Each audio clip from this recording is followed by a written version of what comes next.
structural stuff? Yeah, absolutely. Over here, we have our foundation wall. I won't push too hard on it. Yeah. But you have your concrete reinforced foundation, typically at about 8 inches. And in here you have rebar with the cement, reinforcing it. And in this case, we're showing you part of the main beam. On new construction or newer construction, your beam is usually going to run front to back. And your joist will run across. So they'll take the shorter path, and the beam will be the longer path. So in this section, they're showing you an overlap on the main beam. We're typically looking for at least a 3-inch overlap on that main beam, joist to joist. In some of the older construction, when we go in, we'll actually see a wood 6x6 beam and wood 6x6 posts, and you'll see full span joists. So we don't have, I mean, you can find that lumber. You have to pay a pretty high premium to get that kind of lumber.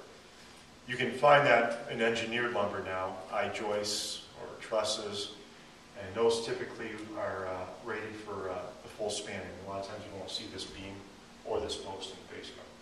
That allows them to actually do any layout that they want. They can change now. A lot of your new construction is I-joist or trusses, full span, and so you have an open floor plan. And but with the beam, say we're coming in and we're doing an inspection, we have a beam, it's an older house, you have an overlap. This is your center point. So usually your first floor wall is right off of this beam. That's a support wall. Your other walls that are running across are just dividing walls. One thing that happens in some of the older houses that you'll see is you'll see settling in between those rooms. Dividing walls, they didn't double up on the joists that were underneath there.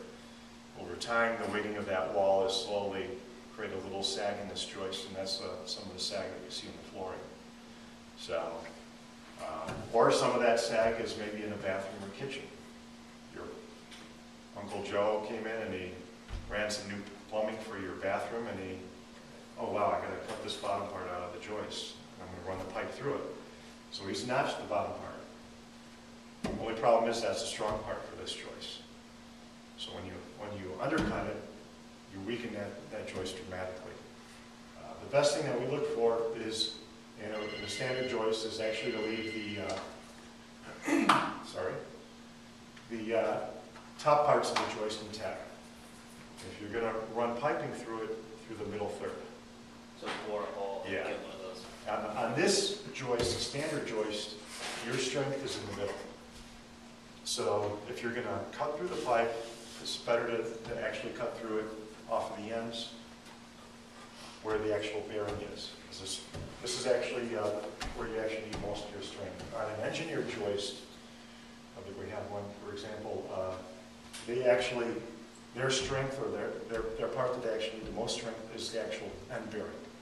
So you don't want to touch that. So it's a lot of those engineered trusses are open web. You can run through them. You don't have to cut. You don't want to see any cutting in a truss. Any cutting in that truss would then require an engineer to actually, you're changing the whole structure of it. And trusses are run across basically where you see one right up there. There we go. So you're spreading the load at various points. If you take out one piece or one bracket in there, you weaken the whole structure. So you never want to see those cut in the field, as they say. These, like I said, if you leave the top third and the bottom third intact, you're typically fine. In this case, we have a 2x8 in here, so you could probably go maybe with a 2-inch line run through here.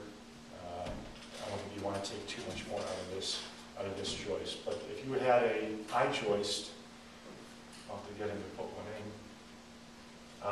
Basically, you have a web on the top and the bottom, and you have a board that looks like a oriented strand board. You see some of that like right over in here. This is a press board. And what that does is basically lay it on the side with that webbing. You can actually cut through any point in that OSB and that full I-joist that runs across.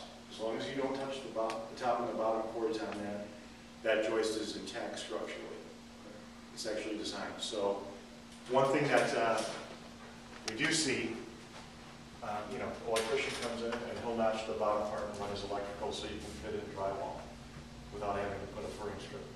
If he does that with an I-joist, then you need an engineer to come in and repair the I-joist, because that bottom part is integral to the structure of that I-joist. And the I-joist actually can, depending on the sizing, can span 25 feet, 20 feet.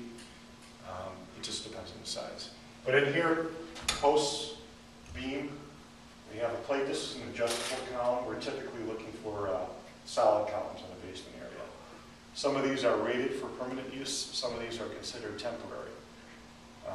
So that's, when we come in and we see that, we'll typically recommend an engineer or foundation contractor come in whenever we see an adjustable column. Because that means somebody can come in and adjust it and actually play with the bearing that you have.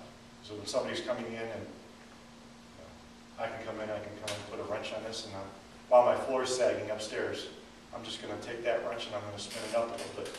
You're exerting a force on existing sagging framing, and you could crack any one of those joists or framing in that, and then you have possible collapse issue. So whenever we see that, we're typically looking at maybe even having somebody come in and actually welding that section on there if we need to, just to prevent it from being adjusted. Here we have drainage tile for a foundation. This is an example of new construction. The drainage tile is run around the perimeter of the foundation. You can see, I don't know if everybody can see, but basically it runs around the outside of the foundation, comes in at a bottom point through the foundation, and feeds into the sump basin. So basically in a new construction, you're taking all the moisture from the exterior directly as it hits the foundation, and you're putting it into the sump, and the sump's ejecting that away from that foundation. On an older house,